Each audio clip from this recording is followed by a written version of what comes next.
au nom du peuple gabonais, à celui de mon gouvernement et au mien propre, vous souhaiter à toutes et à tous la plus cordiale bienvenue à Libreville à l'occasion de ce sommet extraordinaire.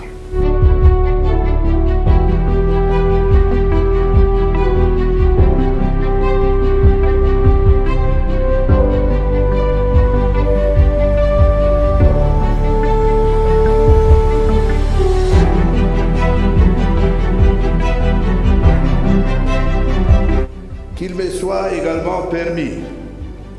de m'acquitter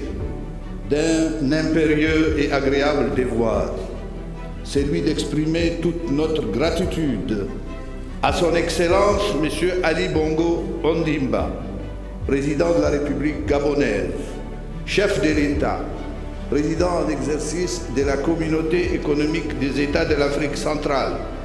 ainsi qu'au gouvernement et au peuple gabonais pour avoir accepté d'abriter les présentes assises et pour les facilités offertes et toutes les marques d'attention à l'égard de l'ensemble des délégations. Nous avons bénéficié du soutien déterminant et multiforme de la présidence en exercice gabonaise. Permettez-moi de réitérer ici à tous notre profonde gratitude. Excellence, Monsieur le chef d'État et de gouvernement, malgré ces difficultés, nous avons joué au mieux notre rôle aux côtés du président en exercice pour l'accompagner dans la noble mission de réforme de notre institution communautaire que vous lui avez confiée en vue de la rendre plus efficace et lui permettre d'occuper la place qui lui revient dans un monde de tous les dangers, notamment sécuritaires, économiques et climatiques.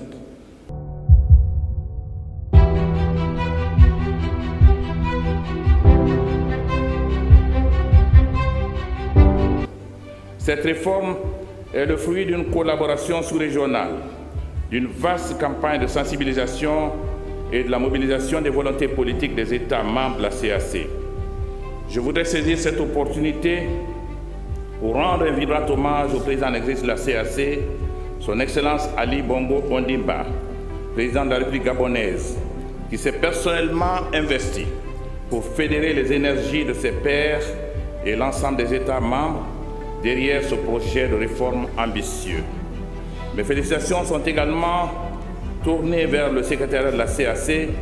sous la direction de son secrétaire général, Ahmad Alami, véritable cheville ouvrière de la réforme.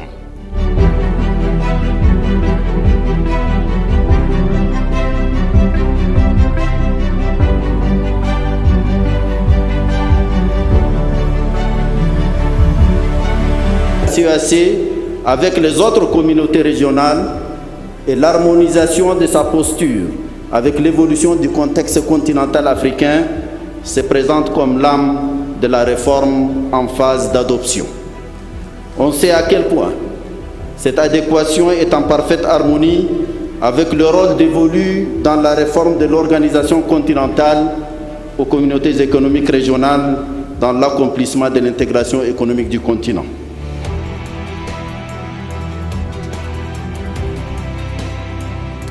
Ce sommet est centré autour de l'adoption des documents fondamentaux de la réforme institutionnelle devant permettre à notre communauté de s'adapter aux défis de l'heure et de renforcer son rôle en tant que pilier de l'Union africaine.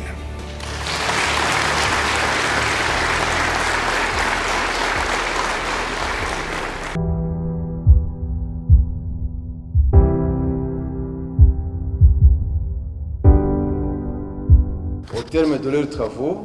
les chefs d'État et de gouvernement ont adopté et signé les instruments juridiques relatifs à la réforme institutionnelle de la CEAC, à savoir le traité révisé instituant la communauté économique des États de l'Afrique centrale,